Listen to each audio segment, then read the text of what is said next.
So in our last video I talked about the flow of energy, how energy flows into your mind, and that's what makes us conscious. And it first flows into the identity level where it takes on a certain form, a certain vibration, then to the mental level, then to the emotional, and then finally into taking physical actions. So as a way to illustrate this, let's look at a person who's a warrior. So this person has, at the identity level of the mind, it has a certain sense of identity. I'm a warrior, I'm this type of a warrior. Let's say you're a Japanese samurai. They had a very strict code for how they were supposed to behave, how they looked at themselves, how they looked at life. So already there at the identity level, there are some very strict parameters that affect the energy flow. You can't really be a warrior and be a loving person, can you? Can you kill people with love? I mean, it's contradictory. So a warrior has a certain fear-based outlook on life.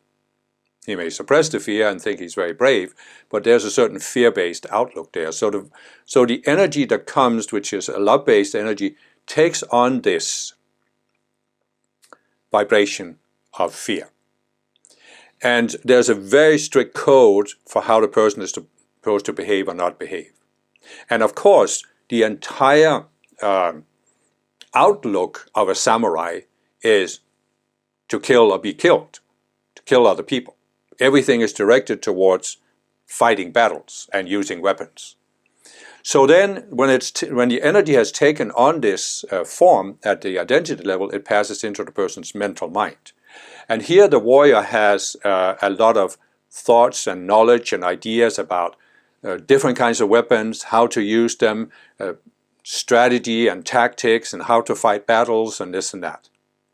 And the important thing is that at the mental mind, the warrior can't question what was defined at the identity mind. So he can't really mentally question, why am I trying to kill other people? Why am I trying to get better and better at killing other people? Why am I doing this? You can't do it at the mental level. And then, of course, at the mental level, you also have a lot of structures about what could possibly happen in a battle, what could go wrong, how you could be wounded, how you could be killed, and all these kind of things. And so then the energy passes into the emotional mind of the person. And at the emotional mind, there are also certain structures about how do you win a battle. Well, you have to get yourself in a certain state of mind. Sometimes you may have to be angry, or at least very, very fierce and determined. So you're more determined than the opponent. And so this also sets an emotional pattern. That and so what we can basically say is that you can have a person who's a warrior, and in his normal life he might be gentle, he might have children, he might play with the children and get along with them fine. But the moment he puts on his uniform and battle dress, he becomes the warrior. He identifies himself as a warrior, he thinks like a warrior, he feels like a warrior, and he acts like a warrior. And this is something that he can't challenge at the conscious level. His conscious mind can't challenge it. This is just who he is. And it's the same with all of us, of course. We all have these structures in the identity, mental, and emotional minds. And if we're not aware of them, if we're completely identified with them, they take over our actions. And that's why so many people take actions and later they regret it. And they say, why did I do that? What was I thinking? And many people, when they have taken these actions that they regret, they'll say, but I had no other choice. But why didn't you have another choice? Because your mind was totally taken over by these structures at the identity, mental, and emotional level. And therefore you couldn't see any other option. You simply couldn't see anything else to do than what these structures were programmed to do. So that's why higher awareness psychology is based on, unless you question these structures, you cannot change your life experience, you cannot change your life. You can't change your actions, which are at the lowest level, unless you change that 3 higher levels, the emotional, mental, and identity. So, again, right now we are focusing on energy. But energy is a very important part of this because as I said, this is really what keeps these structures in place and what makes it difficult to look at them when you have all this energy. So what we've seen is that your mind is an energy field. And it's driven by this stream of energy from a higher level that flows into your mind and flows through the mind. And as the energy flows through the mind, it takes on a certain form. And this energy then, as it streams through the 4 levels, 2 things are happening. First of all, the energy, some of the energy is directed out in your actions. When you take an action, it's driven by this energy. And it's driven by some energy, like the warrior, at the identity level, at the mental level, at the emotional level, and there's of course a physical energy as well that makes him take actions. So what we see is that some of the energy streams through your mind and is directed out. But some of the energy accumulates in your mind. So there is this twofold process, you might say.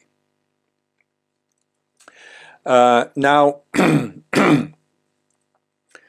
it isn't just the energy that you produce internally that can affect your energy field, your subconscious mind. Because there's of course energy in your environment. And your energy field, you could basically say, why can we interact with the world? Because what we've seen here is that everything we do, every action we take is driven by energy. It has an energy component. It's really that when you are interacting with another person, the interaction is not just at the physical level. The interaction is also at the energetic level because the 2 energy fields are interacting at the emotional, mental, and identity level. Even when you're talking to somebody, having a normal conversation, there is an interaction at the energy level. So in other words, everything we do, every interaction we have with the surroundings, there's an exchange of energy. You are talking to another person, you are directing some energy at them, they are answering back, they are directing energy at you. And that means that your energy field is it's a 2-way flow. Energy can flow out of your field, but energy can also flow into your field. And this is another really essential thing that we were never taught about. Because now we can realize that we are constantly throughout our lives, we are taking in energy from our surroundings.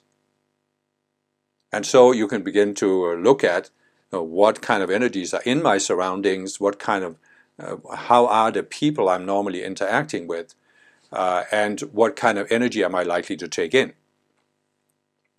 Now, what HAP will do is it will show you how to avoid taking in fear-based or negative energy, how to actually create an energetic shield around your energy field so that you don't take in these lower energies. And this alone can have a major impact on how you feel about yourself and life. So this is one thing we'll talk about in later sections. So you can learn to reduce the flow of negative energy that comes back to you from the environment. But there are certain situations where the interaction you have with the environment can become more intense. In other words, normally if you're talking to somebody, you are exchanging energy, but it's not necessarily negative energy. But there can be some situations where there is a very strong negative energy projected at you. It can be, for example, you meet a person who's very, very angry, who's blaming you. You may even have a person that you've known your whole life, and that person always makes you feel bad. They're always blaming you for something, they're always directing at you, you should be doing something else. That's because you are exposed to a very aggressive projection of energy. And this, of course, if you are not aware of it, if you are not protected, it can go right into your emotional body, your mental body, even your identity body. And it can increase the accumulation of energy there. So there can be many different projections, and we will talk about that as we go through learning more about this.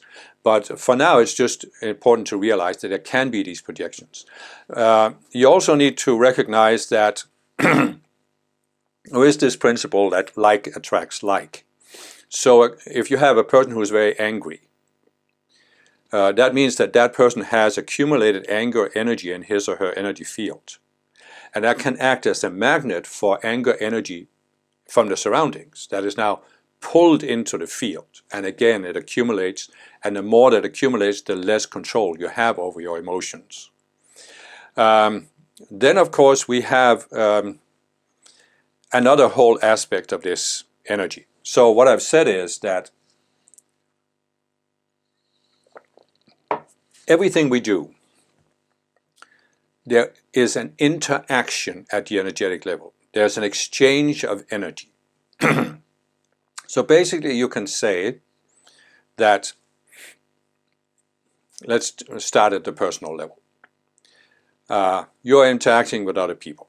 You're in a bad mood in the morning. So you're irritated, you're grumpy, and the people you interact with, when they encounter you being grumpy, they become grumpy as well. So they're giving you a negative energy back. And this can become a spiral throughout the day. So what I'm saying is, the energy that you're projecting out will affect other people, and this will determine what they're projecting back at you. So in other words, there's a return current to you from other people. And of course, the same can happen if you meet somebody who's grumpy, you might become grumpy. But if you use the tools that HAP will give you, you can avoid that reaction so that you are not affected by other people's negative energy. But most people are. There is this exchange, there's this return current. So what we need to realize is that in everything we do is driven by energy that we are directing out. And that energy will be reflected back to us. Most obviously from other people. But there's an even deeper principle here.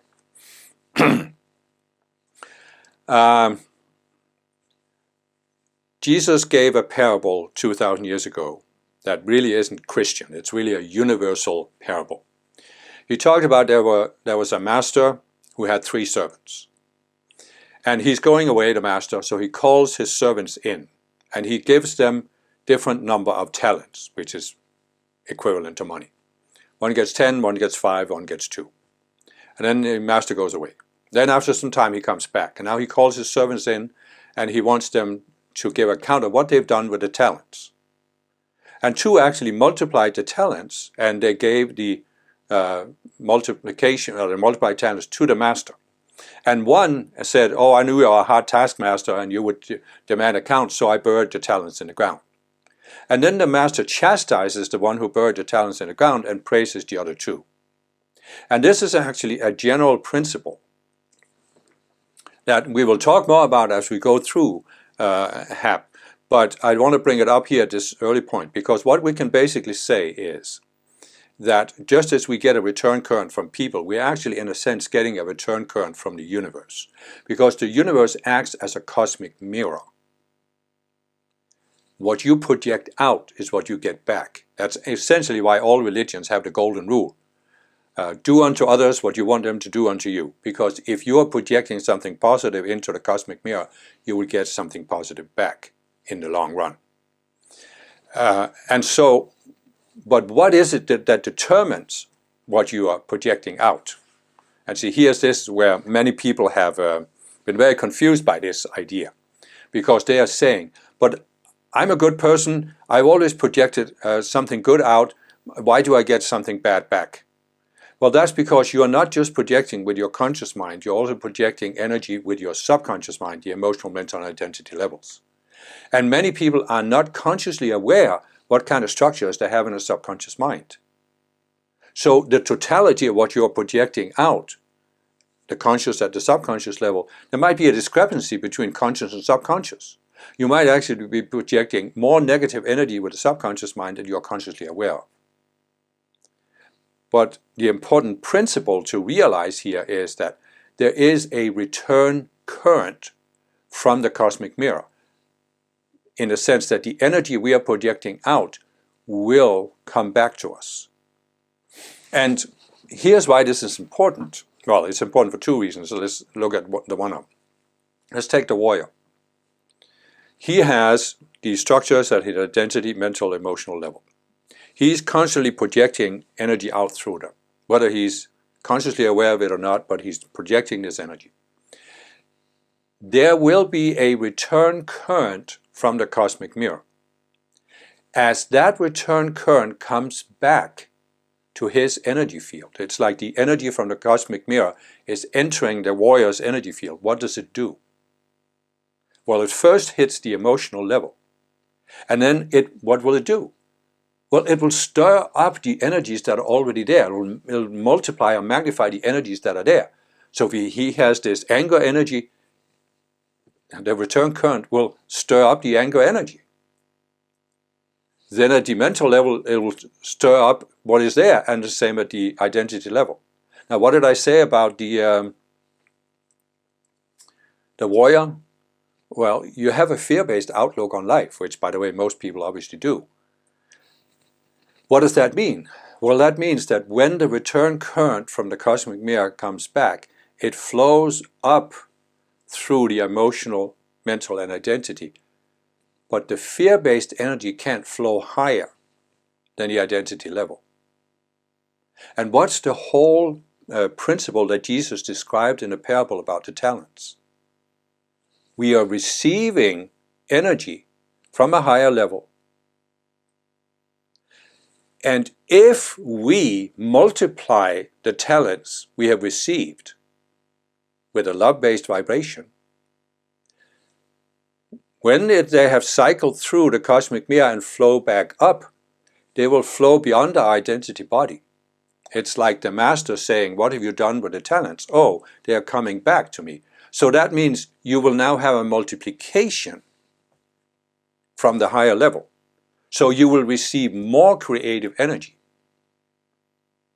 But if the energy is fear-based, it can't flow up. It's like you are burying the talents in the ground, meaning in your identity, mental, and emotional bodies. And there's nothing to multiply. So the important principle here is that, and this is what HAP will show you as we go on, is that when you purify your emotional, mental, and identity bodies from these structures, the fear-based structures, you will direct love-based energy out. This will tend to come back to you. It will go up through the levels of your mind, and you will receive more in return from the higher level, which is basically a higher part of your being, but we'll talk more about that later. So in other words, you become more and more creative. You have more and more energy. You have a higher level of awareness. And that's how you actually, as I talked about in a previous video, you raise your consciousness to higher and higher levels. The only way you can raise your consciousness is you receive more energy from the higher level. But you only do that when you multiply it and send more back. It becomes an interactive process. And this is really essentially what Jesus was trying to describe in the parable about the talents, but there are many other teachings that describe the same thing. There are many modern teachings that talk about multiplication, manifestation, creating a positive spiral in your life, and that is also what HAP will teach you how to do. So for now, it's what's important. Let's recap. You're conscious because you're receiving energy from a higher level. The structures you have in your identity, mental, and emotional minds will color that energy. And this will affect you because if it's love-based energy, it flows back up and becomes multiplied. If it's fear-based energy, it accumulates in your energy field. And the more fear-based energy that accumulates, the more it pulls on your conscious mind, pulls you into these reactionary patterns that are based on fear. So you become more and more fear-based. So this is one thing. Internally, you produce energy.